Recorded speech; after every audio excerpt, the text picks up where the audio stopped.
আমাদের সিদ্ধান্ত চূড়ান্ত। কেউ যদি মনে করে থাকে যে 3 বছর জেলে রেখে আমরা খুব ভীত সন্ত্রস্ত হয়ে পড়ছি, বোকার স্বর্গে বসবাস করবে। আল্লাহর জন্য, আল্লাহর দ্বীনের জন্য এর চেয়ে বড় ত্যাগ আর কোরবানি করতে আমরা প্রস্তুত আছি। এই দেশে আমি আবার ওই কথা বলি, এই দেশে ভাড়াটিয়া হিসেবে থাকি নাই, ভাড়াটিয়া হিসেবে থাকতে হবে। এই দেশটা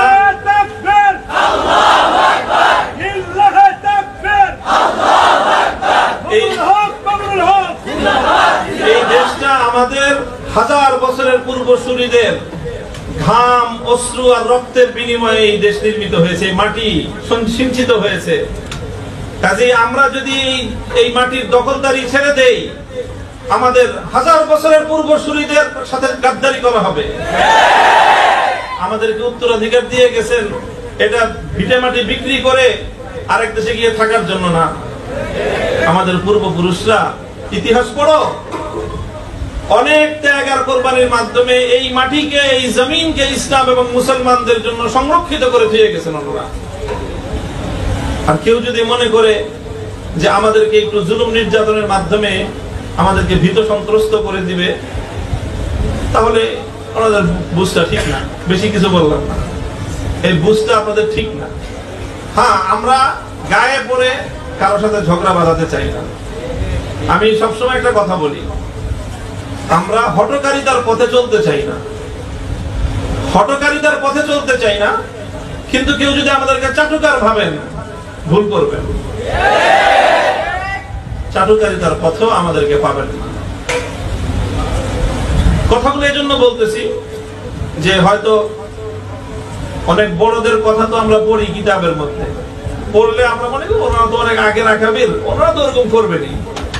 এই যুগে কি আর সম্ভব? এরকম আমাদের মনের মধ্যে একটা ধোঁকা চলে আসে, ওয়াসওয়াসা দেয় শয়তান এবং নফস আমাদেরকে ধোঁকা দিয়ে দেয় যে এগুলো হুসাইন আহমদ মাদানী রহমতুল্লাহ আলাইহির কাজ, ওনাদের মতো লোক ওই যুগে করেছেন, আমরা কি আর পারবো? না, আমরাও এই যুগে আমাদের মতো করে আমরা অনেক কিছু পারবো ইনশাআল্লাহ। 2013 সালে যখন আমি অ্যারেস্ট হলাম খুলনায়, অ্যারেস্ট হয়ে আমাকে যখন থানায় নিয়েছে, থানার গারদে, একটা থানা, তারপরে থানা থেকে কোর্টে যায়, কোর্ট থেকে তারপরে জেলখানায় পাঠায়। থানার গারদে ঢুকেই আমি ওখানে যে টয়লেট আছে, ওখানে টয়লেটে উজু করে, ইস্তেনজা করে, উজু করে শুরু করে দিলাম। ওখান থেকেই সূরা ফাতিহা, সূরা বাকারা তেলাওয়াত শুরু করে দিয়েছি নামাজের মধ্যে, যে কিছুদিন তো থাকতেই হবে। তেলাওয়াত শুরু করে দিলাম, খতম নামাজের মধ্যে।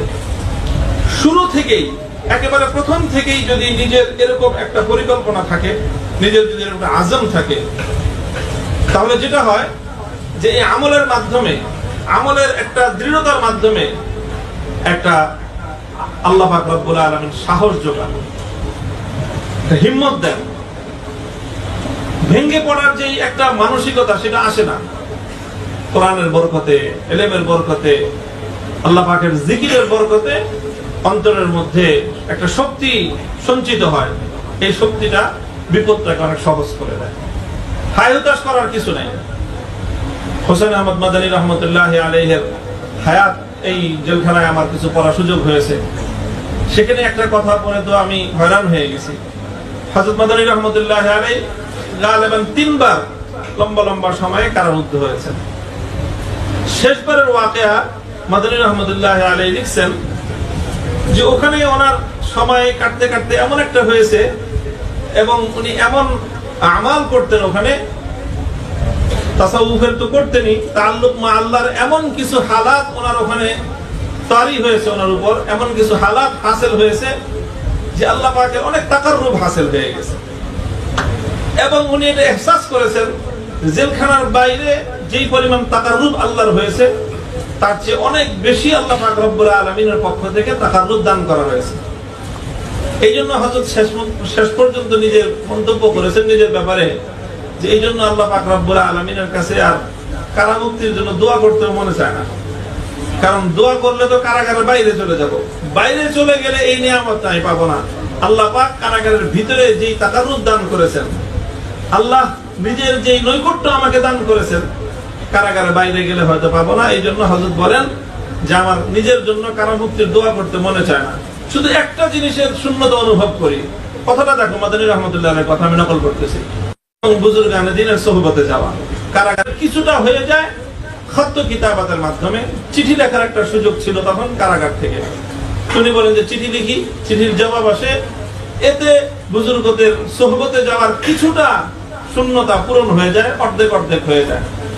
হযরত মাদানী রহমতুল্লাহ আলাইহি এনারা সবাই মাদানী রহমতুল্লাহ আলাইহির প্রায় যুবক ও মাঝ বয়সের ছাত্র, একদম শেষ বয়সেরও না, মাঝ বয়সের ছাত্র এই ওনারা। কাজে আমাদের চেয়ে খুব বেশি আগের না। হযরত মাদানী রহমতুল্লাহ আলাইহি প্রথমবার যখন গ্রেফতার হলেন হিজাজ থেকে, মদিনা শরীফ থেকে, তখন তো শাইখুল হিন্দ রহমতুল্লাহ আলাইহিকে মূলত তারা গ্রেফতার করবে। হযরত শাইখুল হিন্দ রহমতুল্লাহ আলাইহি ছিলেন হযরত মাদানী রহমতুল্লাহ আলাইহির ওনার প্রোটেকশনে, উনি মদিনা শরীফে ছিলেন। যখন শাইখুল হিন্দ রহমতুল্লাহ আলাইহিকে গ্রেফতার করবে তো হযরত মাদানী রহমতুল্লাহ আলাইহি চিন্তা করলেন যে শায়েখকে যে নিয়ে যাবে, শায়েখের তো বয়স অনেক, জেলখানায় গিয়ে অনেক কষ্ট হবে, ওনার খেদমতের জন্য আমি যদি সাথে থাকতে পারি খুব ভালো হয়। তখন তিনি যে কোনো ভাবে প্রশাসনকে রাজি করাইলেন যে শায়েখের সাথে, শাইখুল হিন্দ রহমতুল্লাহ আলাইহির সাথে হোসেন আহমদ মাদানী রহমতুল্লাহ আলাইহি ওনাকেও যেন গ্রেফতার করা হয়। তো হলো, গ্রেফতার হলো। 4 বছর পর্যন্ত মাল্টার সেই কারাগারে থাকলেন, আন্দামান দ্বীপ ইংরেজদের কারাগারে। মাদানী রহমতুল্লাহ আলাইহি যখন কারাগারে যান তখন ওনার পুরা পরিবার সহ ওনারা মদিনাতে তখন ইকামত করেন। একরকম হিজরত করছেন, ওনার বাবা মা পূর্ণ হিজরত করছেন, আর ওনারা হিজরতের পূর্ণ নিয়ত না করলেও ফুল ফ্যামিলি সহ মদিনা শরীফে থাকতেন। ওনার বাবা ছিল, মা ছিল, ওনার স্ত্রী ছিল, 3 জন সন্তান ছিল। খুব সম্ভবত 1 মেয়ে 2 ছেলে, বা 2 ছেলে 1 মেয়ে, 3 জন সন্তান ছিল। হযরত মাদানী রহমতুল্লাহ আলাইহির কাছে এই 4 বছরের মধ্যে একটার পর একটা চিঠি গেল।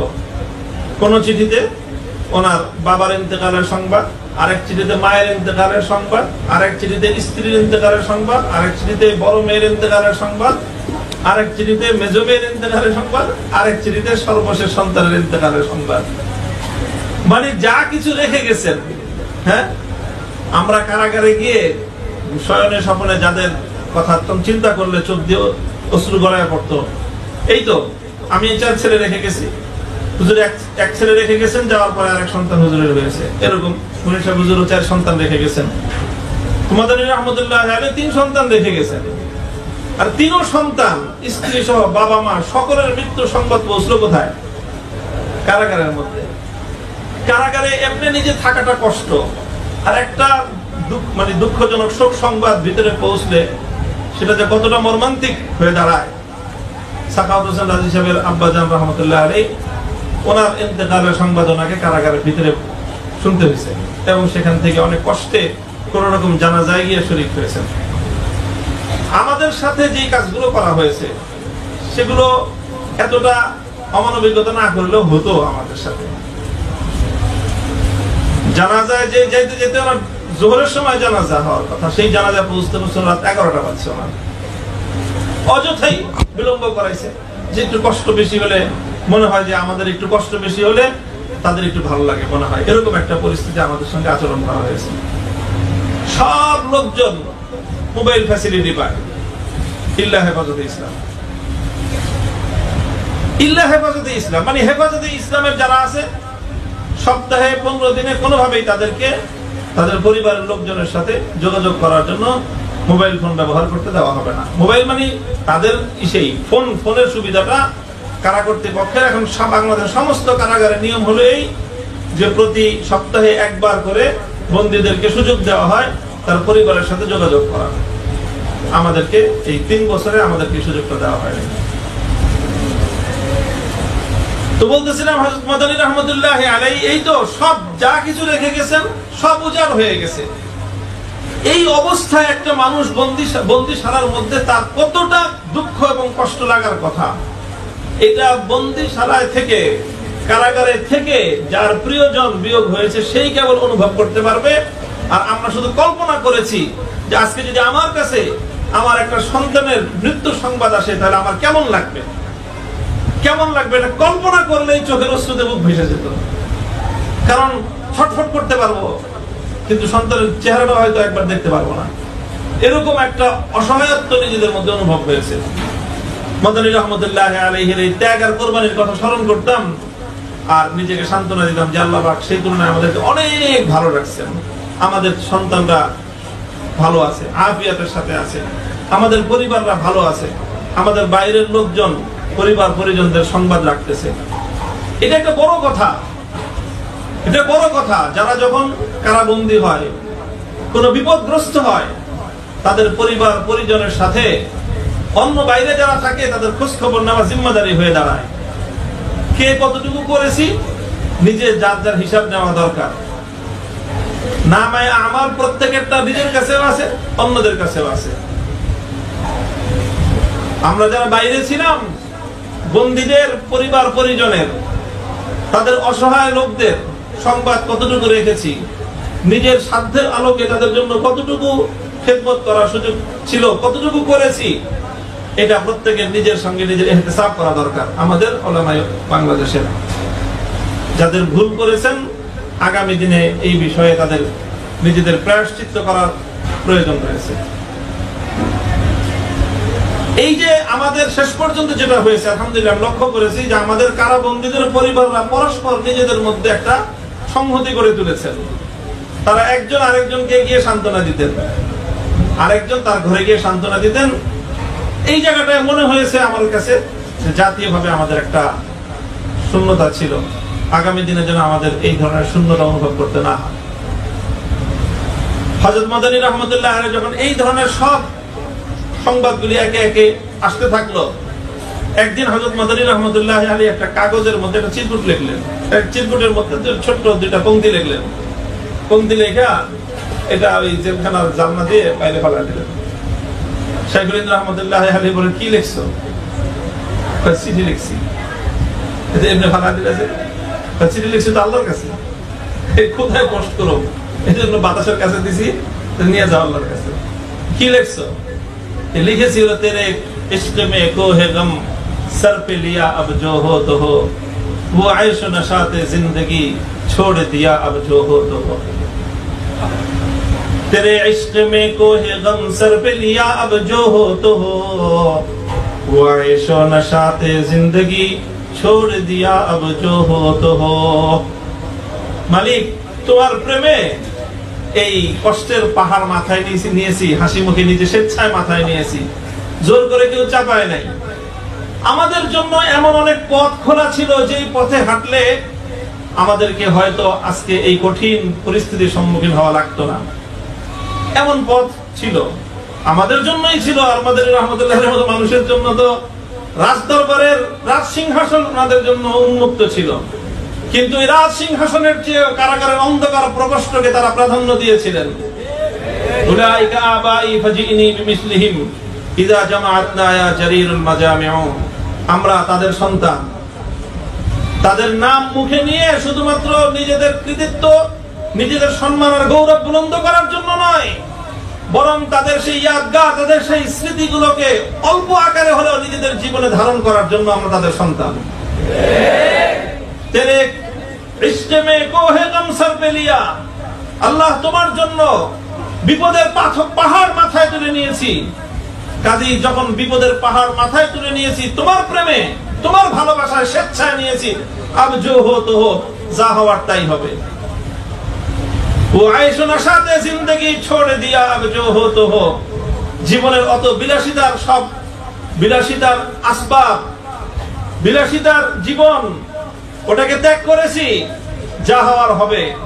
তোমরা যদি বাতিলের উপর থেকে আমাদের উপর জুলুম করে তোমাদের জন্য ঝুঁকির পথ তোমরা বেছে নিতে পারো, হকের উপর থেকে আমরা তার চেয়ে বড় ঝুঁকির পথ নিজেদের জন্য বেছে নেওয়াটাকে এই জীবনের গৌরব মনে করি।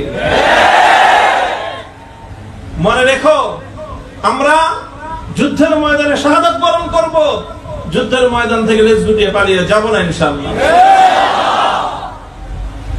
কথা এটা পরিষ্কার আমাদের।